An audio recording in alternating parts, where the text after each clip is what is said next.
So, hi guys, I'm Jess. For those of you who don't know me, here we go. I work at Unilever on our St. Ives team, and I'm on the marketplace pillar. I'm sorry, Tiffany, I don't know exactly what you went into, but you guys have seen this before. We just wanted to do a general introduction of our Unilever and Actis partnership. It's the 4th year. It's still pretty new, but we're very excited to have our mentorship program with you guys and to really go into today's webinar. So, Tiffany, you can go to the next one. So our Enactus business resource group here at Unilever has 3 pillars: the workplace pillar, marketplace pillar, and workforce pillar. And so I'm on the marketplace pillar, and Dante and Camilo normally lead it, but they couldn't join today. So I'm under Camila on her relationship committee. So, and as you guys know, we've done a lot of really cool things this year with the LinkedIn page that you guys have. So keep really using that. I think it's really helpful. We have our mentorship page for the mentors. I'm one of the mentors as well. And we also have the mentorship program for each of our teams. So it's been a really great year so far. So we just want to reiterate how Unilever and Actis are really great partners and help each other out with our goals. And so, you know, we have the Unilever Sustainable Living Plan, and then we have Enactus, and we all come together to really work on our global goals, which John will go more into, and how really to help grow sustainability in our communities. And so you can see here there's a lot of different stores on the bottom, and all of our customers have initiatives to be more sustainable as well. And so through this, we all support them as well. Go ahead. So as I mentioned, we have our global goals, and you guys know you're working on zero hunger. So there's 17 of them in total, and so we're going to really go into this more. And I'd really like to introduce John Tran, who's our Sustainable Living Manager, to really talk about this more. Great, thank you guys. So thank you. So if you move to the next slide, let me kind of just introduce myself, and what I'd like to do is just talk a little about our Unilever Sustainable Living Program. You know, I'm John Tran. I lead our Unilever Sustainability Program here for North America. And what I want to do is just kind of level set things. So, you know, one of the big challenges that we have right now is by 2050, there's going to be 9 billion people living on the planet. By 2060, there's going to be over 10 billion people. And so, you know, one of our biggest things and challenges that we need to overcome is how do businesses and brands come together to make sure that we are living sustainably for those 10 billion people by 2060. And so, you know, if you go to the next slide, that's kind of what our challenge is, and the way we address it will be through our sustainability program. So just to kind of give you an overall idea of Unilever's impact, we have about 400 brands globally, over 150 million purchases a day from households. 2.5 billion people touch our products every single day. They use our products 2.5 billion times. In the U.S., we have about 8,000 employees, and we operate in over 190 countries around the world. So, you know, in terms of challenges, we have a big footprint, so we want to make sure that we are responsibly meeting those challenges every day. And so when you go to the next slide, we talk about purpose. What is our purpose? And as an organization, we want to make one thing very clear, is that our company purpose is to make sustainable living commonplace. And you may ask yourself the question, you know, what does that actually mean? And so when you hear a lot of sustainability programs within other organizations, they really want to focus on their own operations. But I think one of the unique things about Unilever is our purpose is to make it commonplace across our entire value chain. So whether that means working with our suppliers or our customers or even consumers, we want to make sure that every single person who touches our products is living more sustainably. And the way we do that is through the next slide, is our vision. So, you know, our vision is to grow our business while decoupling our environmental footprint, but also increase our positive social impact. So what does that actually mean? Well, we want to grow our business, we want to cut our footprint in half, but at the same time, we want to make sure that we're making a positive social impact in the communities in which we operate. And, you know, one of the ways we talk about that is through our virtuous cycle of sustainable living. So we believe that if you are truly being sustainable, there's a cost benefit opportunity at the same time, which leads to more innovation in the market, which will then deliver more profitable growth for the organization. So we believe that if we do all of this, our vision comes to life. We actually have a plan. So on the next slide, our plan is threefold. So we call it our three big rocks. And so the first goal is around health and well-being. We want to make sure that by 2020 we touch more than 1 billion people in terms of improving their health and well-being. So whether that means improving the health and hygiene around the world, improving nutrition, which Tracy will kind of talk about with our Growing Roots program, or cutting our environmental footprint by 50%. We want to make sure that we're reaching out to the billions of people around the world in this three-pronged approach. And so what I want to do is actually give you, sorry, one more slide. So if you kind of overlay that, so that's our plan. Jessica talked a little about the Sustainable Development Goals. One of the big priority areas for us has always been zero hunger and making sure that we reduce hunger around the communities in which we operate, but also we wanted to make sure that we source sustainably. So in the same vein of making sure that everyone has enough to eat, we also want to make sure that we're responsibly producing the foods that we make as well. Another thing that we've kind of expanded upon this year and will be a really big priority for us will be responsible consumption.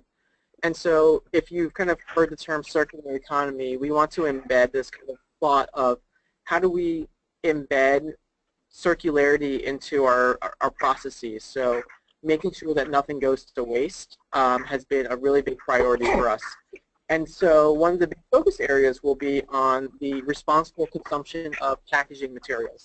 As you can imagine, we have a lot of packaging that comes in all different forms with the products that we sell. So we want to make sure that we are responsibly consuming those kinds of products. So what does that actually mean? I'm going to talk about a few different examples, both from the business end, but also from the brand end of things. So if we go to the next slide, I'm going to talk a little about responsible consumption of our products. So on the next slide kind of shows our commitments in different areas. We have made very ambitious commitments over the next few years. So by 2025, one of the big opportunity areas for us will be to make sure that all of our packaging material will be recyclable.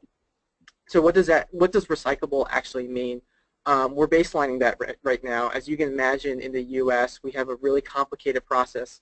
One city may recycle all types of plastic, while another city may say we only take certain numbers of plastic.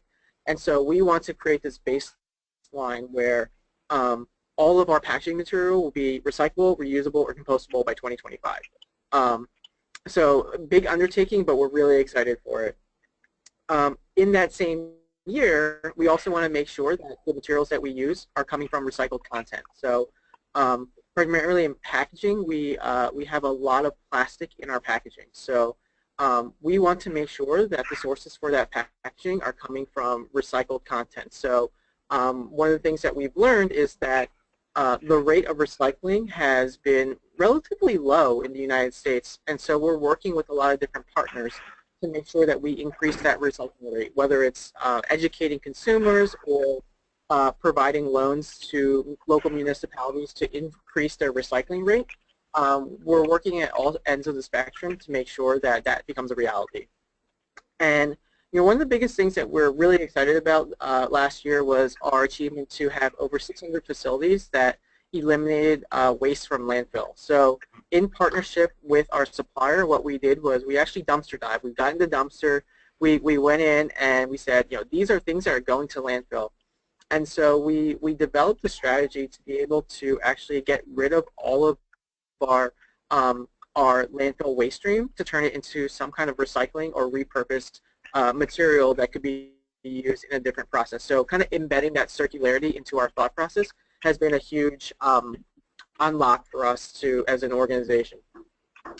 If you go to the next slide, one of the things I'll talk about is kind of our consumer-facing campaign. So, if these commitments are very business-related, we always want to make sure how are we educating consumers, because at the end of the day, consumers make up a significant portion of our products. So we actually know that consumers make up more than 70% of our overall footprint of a product. So one of our big campaigns this year has been Rinse, Recycle, Reimagine. And you may have noticed on TV those infomercials about from the ad council to say like, oh, imagine what this bottle could be. It could be the next comb for your daughter's prom or dance or recital or something like that. And that was actually us. You know, that was part of our consumer education campaign to make sure that we increase the rate of recycling.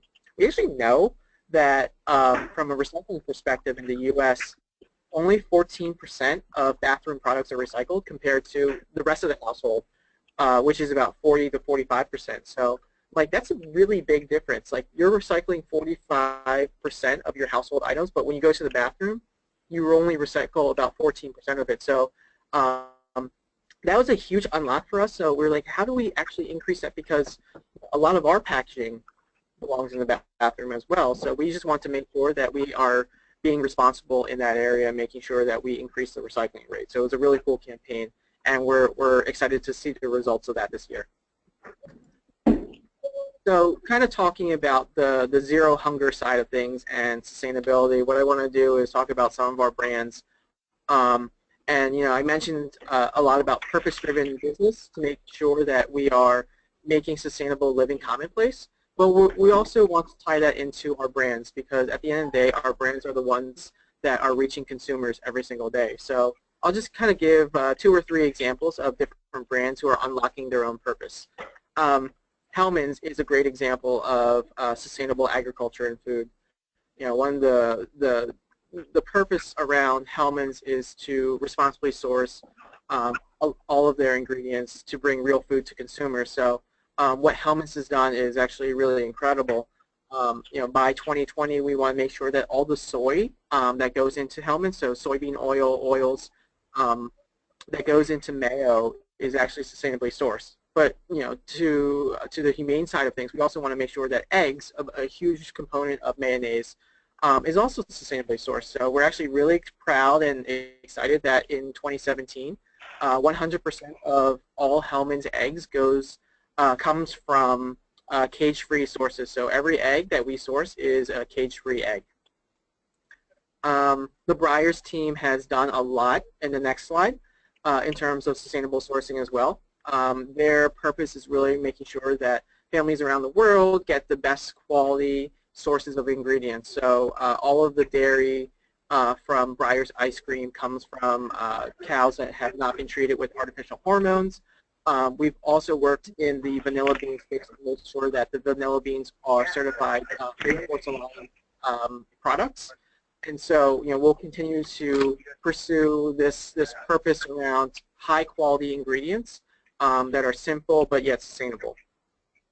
And our last example actually is Knorr. You know, Knorr is also about sustainable sourcing and making sure that the food that we provide our Knorr consumers are 100% sustainable. So as of last year, we were really excited to see that 92% of our vegetables and fruits and herbs have been sustainably sourced. So we're hoping to get to 100% by the end of this year. So just another great story to show that, you know, on the sourcing side of things, we want to make sure that we are working towards a more sustainable supply chain in resiliency. And so if, you know, that's kind of the business end of things, we always have our consumer-facing side of things as well. So if you have been in social media in the last couple of years, particularly around the November timeline, one of our really exciting campaigns that we do is our Share a Meal program. So all you have to do is really simple, is, you know, tweet, like a post, post a post, do anything in that area on any social media, we will donate 1 meal. We know that actually Mondays are the hardest days in school systems because 1 in 6 kids goes hungry every single night, and we know that over the weekend that is when they least likely will have a meal. We know that Friday is actually the most productive day because they are afforded a lunch meal every single day, Monday through Friday. And so, you know, what we really wanted to do was make sure that every single person had a meal and really face face childhood hunger head on. And so what we did was we wanted to make it really easy for consumers to kind of engage in this story of how do we share a meal for everyone. And we've worked really closely with a lot of influencers like Ciara, Josh Duhamel, and a couple other people to be able to kind of spread this message of, guys, it's really easy. Let's get the awareness out there, and let's work on making sure that we tackle hunger head on. And so we were really excited with this campaign and making sure that we hit our target of at least sharing 1 million meals. I'm happy to say that I believe we donated 1.5 to 2 million meals last November to the Share a Meal program in partnership with Feeding America. So super cool stuff in kind of tackling hunger, and it really engaged consumers in an easy but thoughtful way. And then I think I have one more slide, maybe one more slide, and so just kind of tackling food waste, which also, you know, kind of the other end of the spectrum on zero hunger is, you know, we see so many hungry people out there. On the other end is we also waste so much food. And so from a brand side of things, our brand teams have really focused on how do we, you know, engage consumers to use as much of the food that we have possible and not waste it. You know, thinking again of the circularity of things, how do we make sure that we are responsibly consuming the food that we have? So our brand team has done a lot in that area to try to engage and make aware of the opportunities there are around food waste. So whether it's turning in your leftover meals into a soup from the Nord team, or turning your crazy turkey from November and Thanksgiving to a stringwich in Hellman's, we've done a lot. And we've also worked on kind of our food service side to just educate, and we've actually, in conjunction with our supplier, developed an app called Wise Up on Waste. So just different opportunities to kind of find a solution for the waste that you have in your system already. So all exciting stuff, and we are definitely looking forward to next year where we are continuing this message about food waste and reducing our food waste. Great, thanks, John. That was so great to hear and very helpful. I'm sure you guys all have a lot of questions. Tiffany, if you want to go to the next slide. Can she hear me? Oh, there we go. So I know, okay, yeah, so John touched a little bit on our customer integrations, and so as you guys know, our customers are Walmart, Target, grocery stores, whatever local grocery stores in your area, drugs such as CVS. So those are just a few to name just a few of our customers. And so I know you guys are all working on how to really integrate your projects into store, and I know a lot of you have really great ideas and have already really hit the road running on this.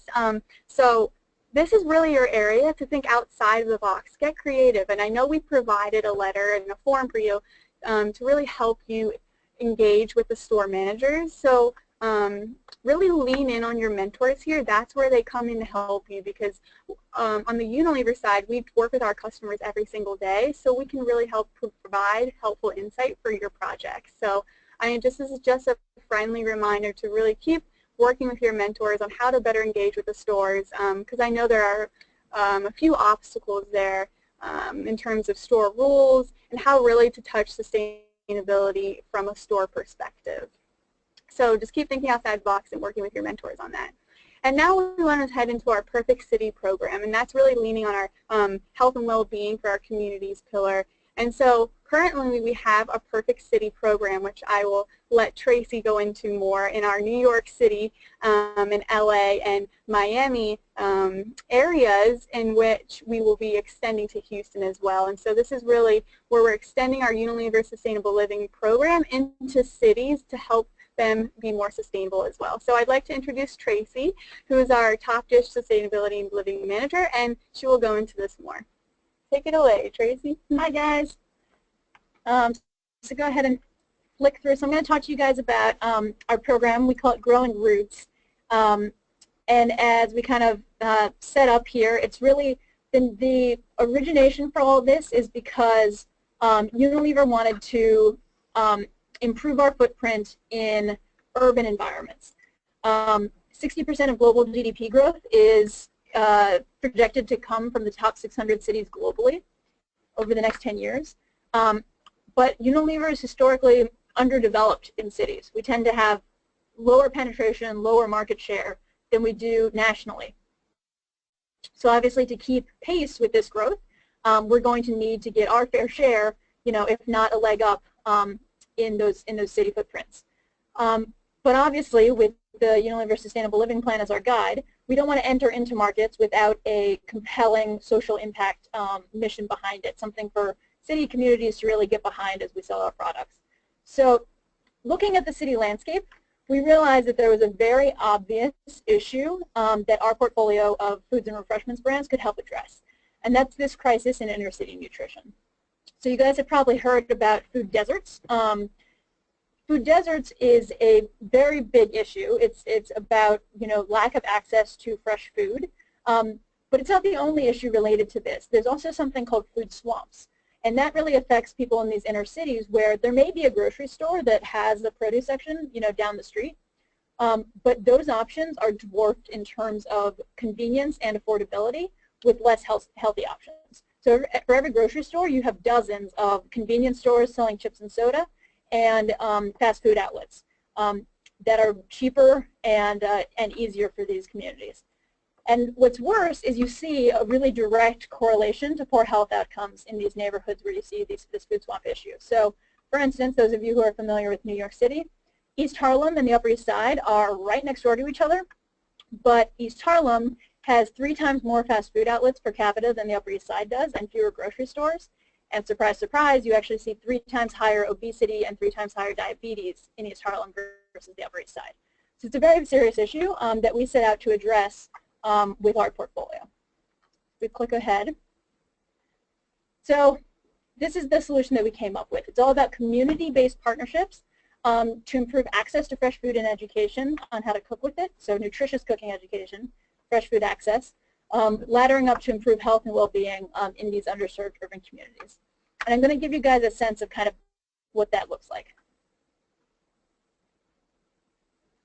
So we started out in New York. The Unilever headquarters is right over the bridge here in Englewood Cliffs, New Jersey. A lot of our employees live in New York, so it was kind of an obvious place to go first. So we actually approached the mayor's office and formed what ended up being the largest ever corporate partnership with the city government of New York City. And what we're doing is we are partnering to build 6 urban farms right in the middle of public housing projects across the city. So I don't know if you guys are familiar, but you see these, there'll be 5, 6, 7, 8 high-rise developments right in the middle in that quad, plopping down an urban farm.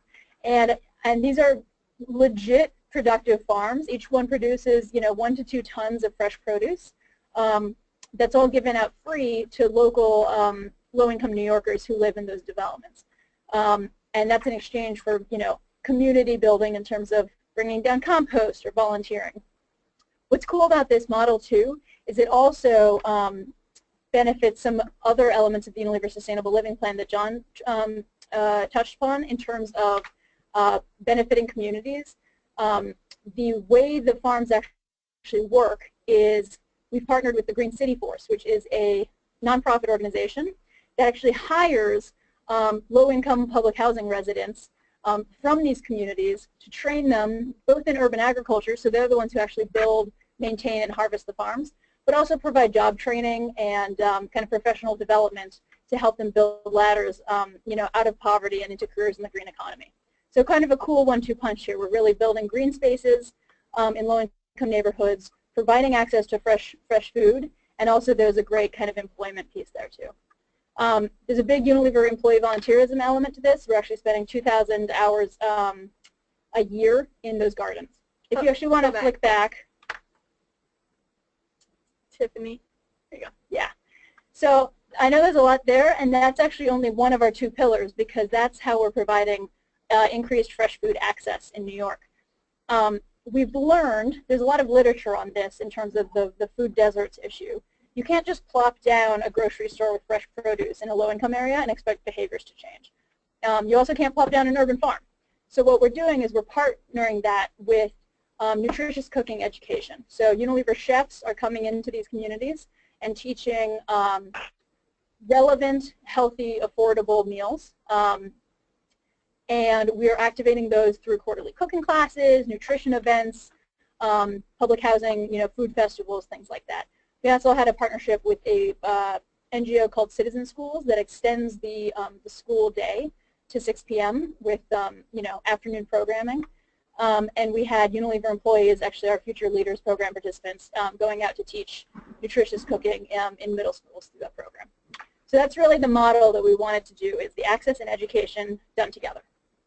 So if you go forward, we don't have the benefit of proximity like we have in New York with these other cities that we wanted to expand to.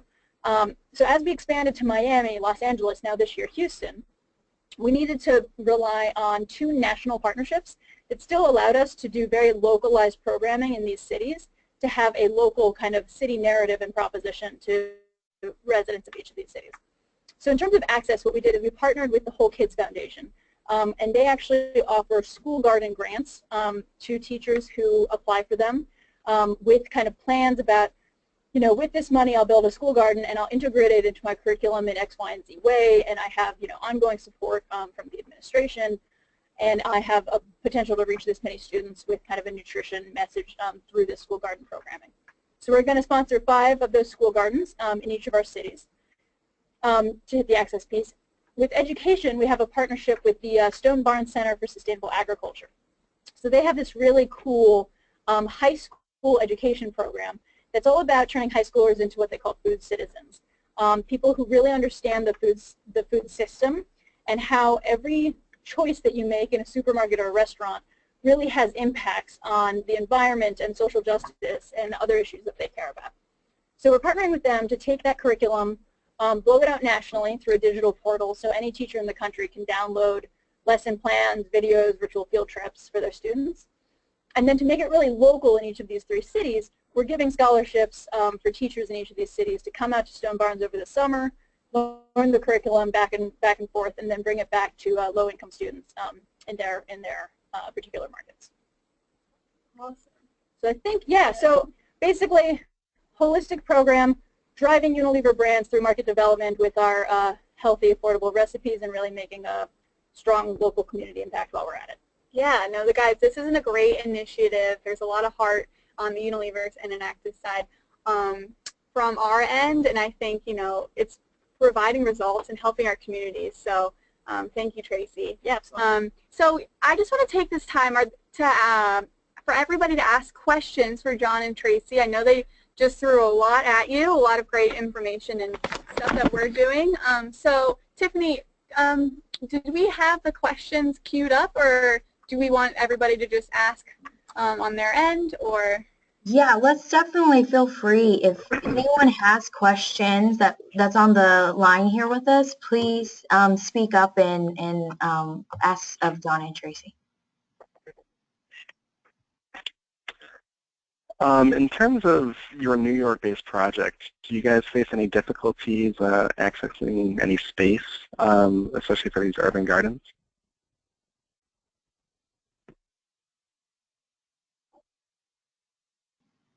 We actually can't hear you guys. I can see lips moving, but I can't hear you. Okay. We'll give them just a second. I think they're working on it.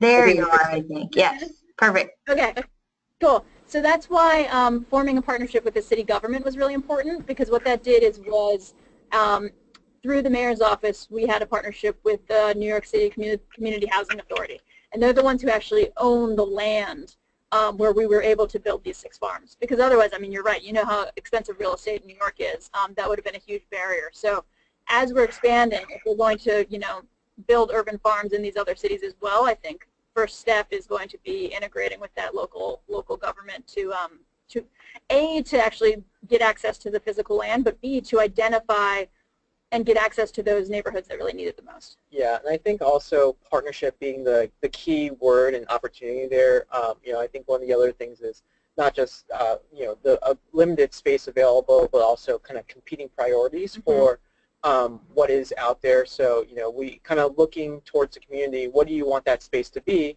Some may want a garden, some may want other things, and so kind of working with the community leaders to say that this is a great opportunity, and at the end of the day, you guys will own this. having that sense of ownership has really kind of helped drive the want for a community garden space like this. Yeah.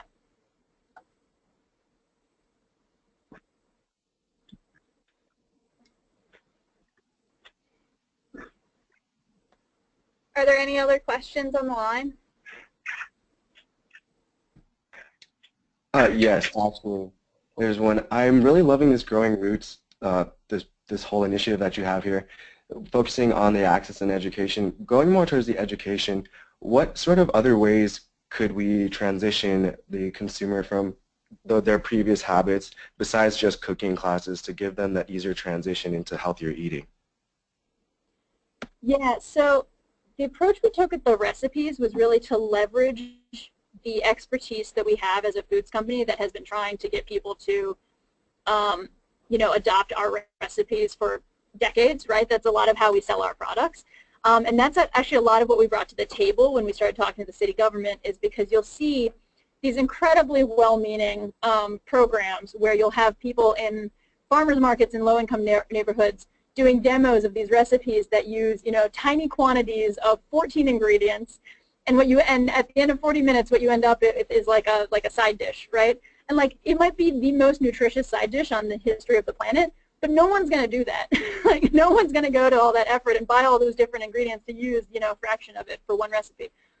So that's a lot of what we brought to the table, is the expertise that we have in recipe development, to use common pantry items, to use, recipes that don't require any special materials, any special pots and pans that people don't have on hand. Speaking of, that ideally are one-pot meals, so there isn't a bunch of cleanup to do afterwards, because we've learned all these different barriers that people have to adopting behavior change.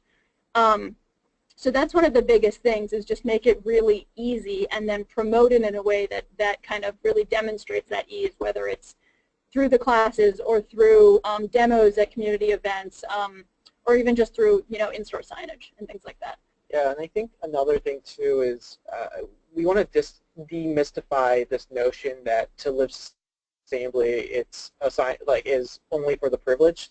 We want to make sure that anyone from any demographic, from any price point, will be able to live sustainably. So, long-term future goal, we want to make sure that when you buy Unilever products, you have the assurance that we are working towards a more sustainable future for everyone. Yeah, and kind of a follow-up to the cooking classes.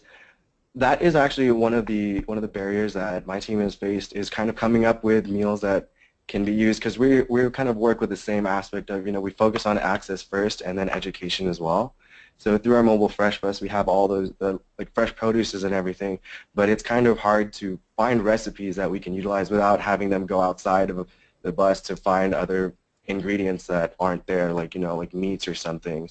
So how could you sort of suggest we go into that sort of the research aspect of it, since we don't necessarily have the leverage of those top chefs to be able to kind of create those recipes? Yeah, totally. I mean, I don't know that kind of, and you stop me if I say anything out of turn here, I don't know the full scope of the Enactus partnership, but A, potentially there is an ability for you to leverage, some of the expertise that we have within the walls here at Unilever.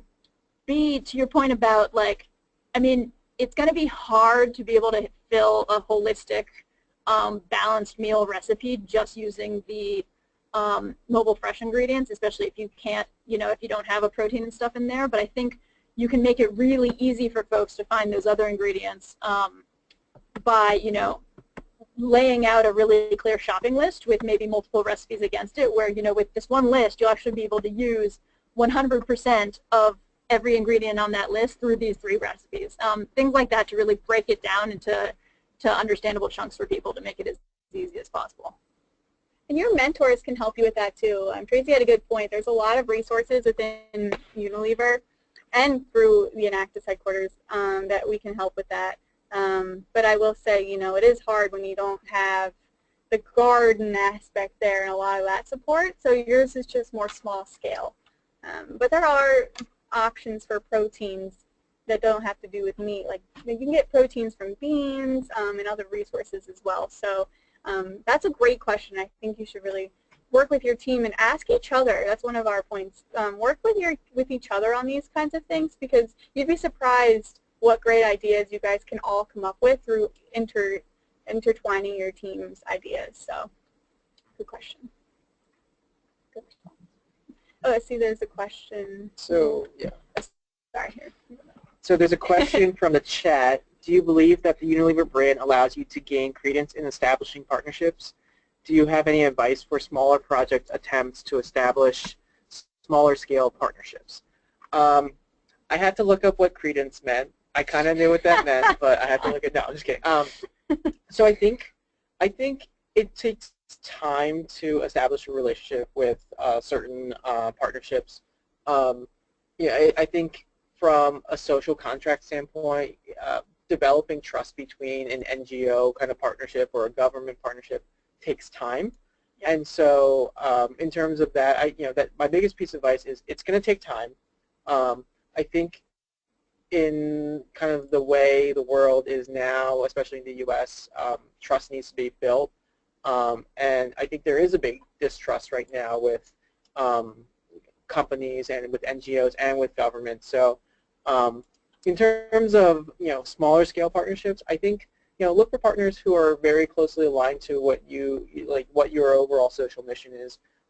There are more than enough out there to reach out to. I will say one of the big difficulties in smaller partnerships is from a resource standpoint can be very difficult. So I think kind of leveraging opportunities like the Enactus partnership will help kind of drive that forward. But I will say it's not easy, but it's possible. I don't know if you guys have anything else to add to it. I think one of the good things is that there's you're a student. People love working with students. You get a lot more out of partnerships and from other businesses than you can imagine if you were an actual business. So really leverage the fact that you guys are college students, because you'll get way more resources out of various businesses and partnerships than you would think.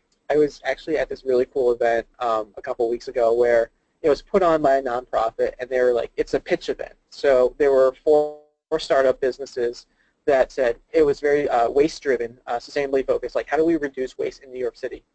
And people came as idea generators, and you paid like a donation fee of anywhere from $15 to $25. And everyone got to vote at the end, and they said, by the way, your startup money for the prize for the first place person is the number of people who come to the event. So they're like, we're really hoping for like $1,000 thing. They're like, oh, and by the way, we had so many people come to this event, the prize money is $2,500, and then everyone voted for who the winner startup would be, because and the criteria was, who do you think would make the biggest impact? And afterwards, there's just this great opportunity to kind of look at all the people in the crowd and like talk about partnership opportunities. And I thought it was just a really unique way that they raised funds for a startup, but they also had these pretty long, lasting relationships that were built just from a really unique event. So be creative about it as well. That's good. So I have a quick Do we have any other question for you guys. Tracy, with the Growing Roots initiative, how did they choose those 4 particular cities? What's the criteria, and then are there more cities to come after Houston? Yeah, so TBD. What we're finding is we had some really audacious expansion plans early on. Our original goal was to be in 6 cities by the end of this year, and then on to 12 next year. And we realized it's more important to go deep than wide to create a sustainable, repeatable model. So I can't put myself in a replication machine and run 12 city partnerships. So what we're doing is really trying to get the holistic model in place with a city government partnership, with an urban farm component, with the school integrations, with the cooking classes, with community events, and do that and then scale out kind of methodically. So we're thinking maximum of 1 additional city per year. We are looking at scoping Chicago as a potential addition in 2018. And then after that, we'll see what their need is greatest. Those those 4 cities make up, you know, Chicago, Houston, LA, and New York are obviously the 4 largest cities in the country.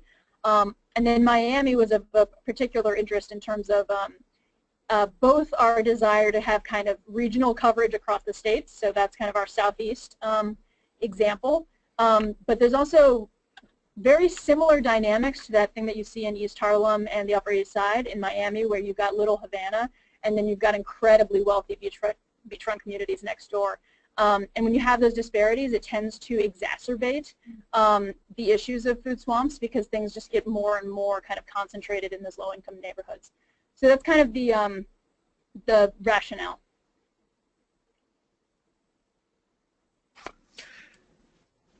Yeah, I have a question. So I'm sure you guys dealt with this in your Harlem project, but how did you guys make your projects more approachable in terms of breaking that racial and income barrier with the people you're trying to make an impact on? I know in the areas that we're dealing with here in Michigan, here with Andrews, I know there's sort of like a stigma when, you know, when these food desert communities see a group of more affluent private school students coming in to help. There's kind of like there's a hesitance to accept that and to build that trust. So how have you guys dealt with that in the past? Yeah, absolutely. And I think the important thing is something that John was talking about earlier. It's the importance of partnerships. If you just kind of go in as, you know, wealthy kids trying to solve this problem that you probably don't understand all the dimensions of because you're not living it, it can definitely come off that way. And the way we've, for the most point, avoided it. I mean, it hasn't always been smooth, and we have dealt with issues of community engagement and had hurdles we've had to overcome with it. But I think a lot of it has helped a lot by it's never Unilever first. It's always our community partners. So it's Green City Force is bringing Unilever volunteers onto the farms. And Green City Force, as I mentioned before, is an organization made of public housing residents, you know, from the communities that they're serving. And they're the ones that kind of invite Unilever as the corporate partner to come and participate. When we do events with the Community Housing Authority, it's their leadership, their people that understand the communities that then invite us in as participants. So that's So I think, like, kind of thinking about partnerships, like when we go and talk to community leaders, we go through the intermediary of a legitimate kind of nonprofit who will kind of legitimize us. We are not the experts, like, in terms of reaching out to the community members. Like, we just don't have the social capital to be able to go into these areas. And, you know, there is big distrust. They're like, we've been burned before. This has happened to us tons of times. People come in, get the media story, and then they leave. So, you know, going through with the partner is always kind of the value add with the partnership, but also, you know, when you kind of look at difficulty in establishing those relationships, I mean, that's what they're there for. They are there, boots on the ground, kind of doing the stuff in the same way of, you know, our brands with purpose. You know, Hellman's, at the end of the day, is the buyer of a soybean product. You know, the way we kind of legitimize things is we actually work with the Iowa Soybean Association to kind of help us define what does sustainably sourced mean. So, you know, it's through the partnership and the expertise of the partnership that kind of drive these areas of potential distrust that may happen. So if you can find someone, where in Michigan are you located? We're located in Berrien Springs, but we're working with the Benton Harbor District. Okay, yeah. So if you can find an NGO there who's kind of on the ground, who's located in that community and saying, like, we're working with those community leaders, I think they would be, that's a better bet than just going directly to any other, you know, other community part of it, and basically legitimizing it. Yep.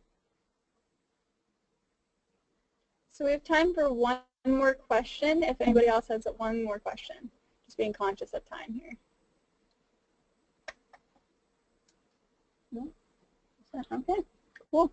Well, guys, this has been great. Like, your questions are very, very awesome. And if you have any more, you know, sleep on it, think of something, then just feel free to email Tiffany or your mentors with questions, and we'll have John and Tracy answer them. So just want to finalize it with our next steps. So keep working with your mentors. I know there are a few points throughout the presentation and a few questions that you could really lean on them for, especially with the partnerships and how to really, with the recipe question that was asked. They can help you with that. There's a lot of resources here at Unilever that we could work with you on. And then continue to use the LinkedIn page. I'm not sure, I feel like only a few of you guys have really utilized it, so continue to use it. It's there to help you. And bounce ideas off of each other. That's also what the LinkedIn page is for. Work within your teams. So, you know, you guys are all in very different areas of the country and you're facing different issues. You'd be surprised how much you could help each other.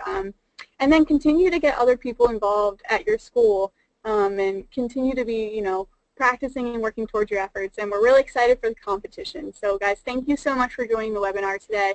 We appreciate it. Thank you, John and Tracy, for coming to present on what we're doing on our side. And we look forward to speaking soon.